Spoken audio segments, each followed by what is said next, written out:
तो hello guys, welcome to the channel. और आज की इस वीडियो में हम बात करेंगे जुजुत्सु काइसन के एपिसोड नंबर 5 के बारे में। तो एपिसोड की स्टार्टिंग में हम देखते हैं कि हमारा सातोरू गोजो अपने दोस्तों शोको और गेटो को ये एक्सप्लेन करा रहा होता है कि कैसे उसकी एबिलिटीज काम करती है, यानी वो कैसे अपने लिमिटलेस टेक्निक को यूज करता है। वो उन्हें बताता है कि अब मैं इस टेक्निक को बगैर अपने ब्रेन को फ्राई किए यानी उसे तकाए बगैर भी यूज कर सकता हूँ ऑटोमेटिकली। बस मुझे ये करना पड़ता है कि अपने रिवर्स कर्स टेक्निक का यूज करना पड़ता है इसके साथ मिलकर, और तभी जाकर मैं इसको पूरी तरह से हर वक्त इस्तेमाल कर सकता हूँ। जैसे ही सातोरू गोजो उन्हें अपने दूसरे इंप्रूवमेंट्स के बारे में बताने लगता है तो सुगुरो ये नोटिस करता है कि वो अकेले ही द स्ट्रॉन्गेस्ट बन गया और मैं पीछे ही रह गया। इसी वजह से वो सातोरू को बताता है कि आज के बाद हम लोग अपने अलग अलग मिशन पर जाएंगे, क्योंकि अब तुम मेरे बगैर चीजों को हैंडल कर पाओगे। इसी तरह ये दोनों अपने अलग अलग मिशन पर जाने लगते हैं। उसी समर बहुत सारे कर्स स्पिरिट जापान में समन होते हैं। इसी तरह ये साइकिल चलता रहता है एक्सर्सिज्म का और फिर कंजम्पशन का,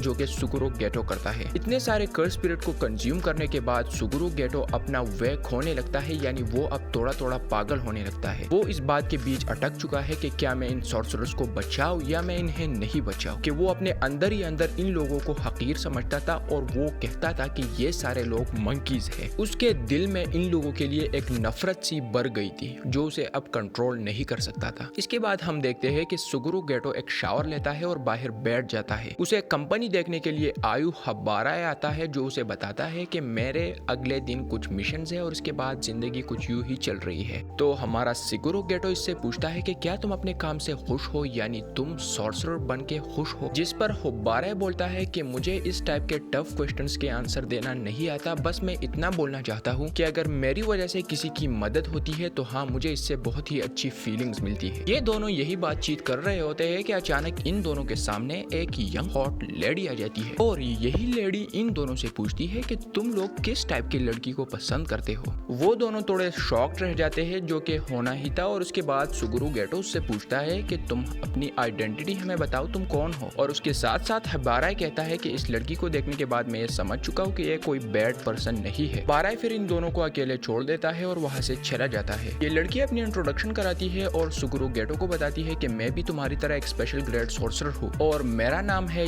यूकी सुमोको। गुरु गेटो फिर इसके बारे में ये जान जाता है कि ये एक स्पेशल ग्रेड सोर्सरर है जो कि अपनी मिशंस पूरी नहीं करती, यानी काम चोर है, और ये ज्यादातर वक्त बाहर ही होती है। यूकी सुगुरु को बताती है कि हमारी जुजुत्सु हाई इन कर्स स्पिरिट के सिम्टम्स को खत्म करती है, लेकिन मैं इन सारे चीजों के रूट काज को देखना चाहती हूँ कि ये कर्सेस कहाँ से आती है। इन दोनों के बीच थोड़ी बातचीत के बाद हम लोग ये समझ जाते हैं कि ये दोनों सेम मेंटालिटी नहीं रखते, इन दोनों की अलग अलग फिलोसफीज है। क्योंकि यूकी का मानना है कि मैं एक ऐसी दुनिया बनाना चाहती हूँ जहाँ पर कोई भी कर्सेस नहीं हो। यूकी सुगुरु से पूछती है कि क्या तुम जानते हो कि कर्सेस क्या है, तो उस पर सुगुरु बताता है कि ये सारे कर्सेस हमारे इंसानों के नेगेटिव एनर्जी है जो कि उनसे निकल कर बनते हैं। तो इस पर यूकी बोलती है कि अगर ये कैसे, तो फिर हमारे पास सिर्फ दो ही रास्ते हैं, या तो हम इन सारे कर्स एनर्जी को दुनिया से इरेडिकेट यानी खत्म कर सकते हैं। वो फिर टोजी जेनिन के बारे में बात करने लगती है कि वो एक ऐसा ह्यूमन था जिसके पास जीरो कर्स एनर्जी थी, यानी वो एक मॉडल था पूरे ह्यूमन बीइंग्स के लिए। इसकी वजह से उसके सारे सेंसेस एक्सट्रीमली बढ़ गए थे। यूकी बताती है कि वो एक सुपर ह्यूमन था और वो फिर सुगुरु को बोलती है कि तुम्हें बिल्कुल भी शर्माना नहीं चाहिए उससे डिफीट करने के बाद, क्योंकि वो बहुत ही ज्यादा स्ट्रॉन्ग था। इन देखो ना यार, लौंडे की क्या तारीफ हो रही है। यूकी सुगुरु गेटो को बताती है कि मैं टोजी जेनिन की बॉडी पर टेस्ट करना चाहती थी, लेकिन वो मैं नहीं कर पाई। इसी वजह से अब मेरे पास दूसरा ऑप्शन है जो कि है इरेडिकेटिंग ऑल कर्सेस। यूकी गेटो को बताती है कि हम में और नॉन सॉर्सरर्स में ये फर्क है कि हम अपने कर्स एनर्जी को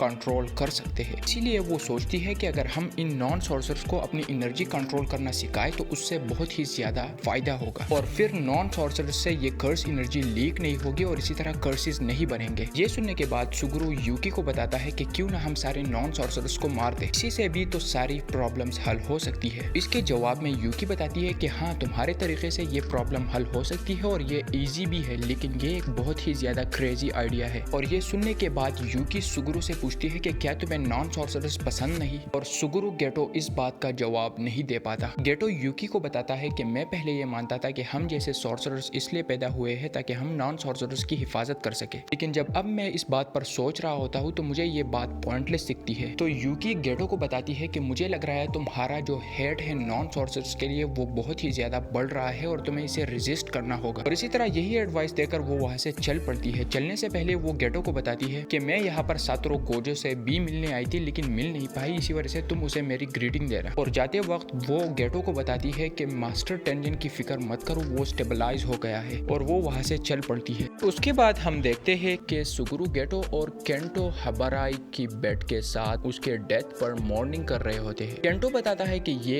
एक सिंपल मिशन होना चाहिए था जिसमें हमें ग्रेड 2 कर्स स्पिरिट को मारना था, लेकिन बाद में उससे फाइट करते हुए हमें ये रियलाइज हुआ कि वो एक्चुअली ग्रेड 2 नहीं बल्कि एक ग्रेड 1 कर्स स्पिरिट थी। सुगुरु केंटो को बताता है कि तुम थोड़ा सा रेस्ट कर लो और सातोरू तुम्हारे मिशन को कंट्रोल कर लेगा। ये सुनने के बाद सुगुरु सोचता है कि हम जैसे सॉर्सरर्स की जिंदगी बहुत ही ज्यादा सख्त है, हमारी जिंदगी एक रेस है और जब हम उस रेस के आखिरी एंड तक पहुंचते हैं तो हमें कुछ नहीं मिलता, और जब हम पीछे अपने उस रेस के ट्रैक को देखते हैं तो हमें सिर्फ अपने दोस्तों की लाशें ही मिलती है। अगले महीने सुगुरु गेटो को एक विलेज में भेज दिया जाता है जहाँ पर एक कर्स होती है। कर्स ने बहुत सारे लोगों को किडनैप किया होता है और बहुत सारे एबनॉर्मल डेथ कॉज किए होते हैं। सुगुरु उस कर्स को मारने में कामयाब हो जाता है, लेकिन उसके बाद उसे 2 लड़कियां मिलती है जिन्हें लोगों ने एक केज में बंद किया होता है। तो विलेज के लोग ये समझते थे कि यही 2 लड़कियां इन कर्स स्पिरिट की कॉज है, लेकिन सुगुरु गेटो उसे बताता है कि ये 2 लड़कियां मासूम है, और वो विलेज के लोग नहीं मानते और इन 2 लड़कियों को मॉन्स्टर्स बताते हैं और कहते हैं कि इन्हें अपने बर्थ पर ही मरना चाहिए था। ये सब सुनने के बाद सुगुरु गेटो फाइनली अपने फीलिंग्स को कंट्रोल नहीं कर पाता और वो अपने सारे कर्स स्पिरिट्स को अनलीश करता है और उसी विलेज में 112 नॉन सॉर्सरर्स को मार देता है। वो फिर वहां से निकल पड़ता है। इसके बाद कुछ और सॉर्सरर्स उस विलेज में आते हैं तो वो लोग ये मानते हैं कि शायद इस विलेज में जो कर्स स्पिरिट थी उसी ने ही इन सारे लोगों को मारा है, लेकिन जब वो लोग इस जगह पर और फर्दर इन्वेस्टिगेशन करते हैं तो उन लोगों को ये रिवील हो जाता है कि इन लोगों को सुगुरु गेटो ने मारा है। इसके बाद स्कूल में यागा सेंसे सातोरू गोजो को सुगुरु गेटो के इस हॉरिबल एक्ट के बारे में बताता है। ये सुनने के बाद हम पहली बार देखते हैं कि सातोरू गोजो पैनिक करता है, और मीनवाइल इन शिनजेंक्यो हम देखते हैं कि शोको सुगुरु के साथ मिलती है। शोको उसे बताती है कि तुम्हें क्या हो गया है, और ये दोनों कुछ फ्रेंडली कन्वर्सेशन कर रहे होते हैं, और शोको फिर क्विकली सातोरू के साथ कांटेक्ट करती है कि सुगुरु यहाँ पर है। शॉर्टली आफ्टर हम देखते हैं कि सातोरू गोजो सुगुरु गेटो के साथ मिल जाता है जो कि क्राउड के बीच में होता है। सातोरू उससे एक्सप्लेनेशन मांगता है जिस पर वो बोलता है कि मैं एक ऐसी दुनिया क्रिएट करना चाहता हूँ जहाँ पर नॉन सॉर्सरर्स एग्जिस्ट ना करते हो। सातोरू गोजो उससे पूछता है कि तुम्हारे पेरेंट्स के बारे में क्या, वो तो भी नॉन सॉर्सरर्स है, जिस पर गेटो बोलता है कि मैंने उन्हें भी मार दिया क्योंकि मैं कोई एक्सेप्शन नहीं रखना चाहता। सातोरू गोजो उसे बोलता है कि तुम्हारा ये सारा ड्रीम एक मीनिंगलेस और पॉइंटलेस ड्रीम है। सुगुरु सातोरू को बोलता है कि अगर तुम मुझे मारना चाहते हो तो यही तुम्हारे पास बेस्ट मौका है। वो वहां से जाने लगता है। सातोरू गोजो अपने होलो टेक्निक पर्पल उसकी तरफ एम करता है, लेकिन वो अपने दोस्त को मार नहीं पाता। इसी तरह सुगुरु गेटो वहां से चला जाता है। इसके बाद सातोरू यागा सेंसे को बताता है कि मैं स्ट्रॉन्गेस्ट होने के बावजूद भी उसे मार नहीं पाया। वो उसे बताता है कि मैं इस दुनिया में सिर्फ उन्हीं लोगों को बचा सकता हूँ जो कि सेफ होने के लिए रेडी होते हैं। इसके बाद हमें वो बिल्डिंग जो कि किसी वक्त में स्टार वेसल एसोसिएशन की हेडक्वार्टर हुआ करती थी वो दिखाई जाती है। उनके सामने बहुत सारे लोग इकट्ठे किए गए होते हैं जिनको सुगुरु गेटो कुछ बता रहा था। वो उन लोगों को बताता है कि मैं तुम लोगों के ऊपर जो कर्सेस हैं उन्हें हटाऊंगा, जिसके बदले तुम लोग मुझे मनी दोगे और मुझे कर्सेस भी मिल जाएंगे। वो उनसे कुछ और बातें करता है जिस पर कई लोग ऑपोजिशन दिखाते हैं, और उन लोगों के इस ऑपोजिशन को खत्म करने के लिए सुगुरु गेटो में से एक का एग्जाम्पल बना के रख देता है। वो उनमें से एक को उनके सामने ब्रूटली स्मैश कर देता है। के बाद उस जगह की इन्वायरमेंट फ्रेंडली नहीं रहती और सुगुरु गेटो उन सबको कमांड करता है कि तुम लोग आज के बाद मुझे ओबे करोगे। Elsewhere Satoru Gojo Megumi Fushiguro के साथ मिलता है, और सातोरू गोजो उसे इसलिए अनोइंगली देख रहा था क्योंकि मेगुमी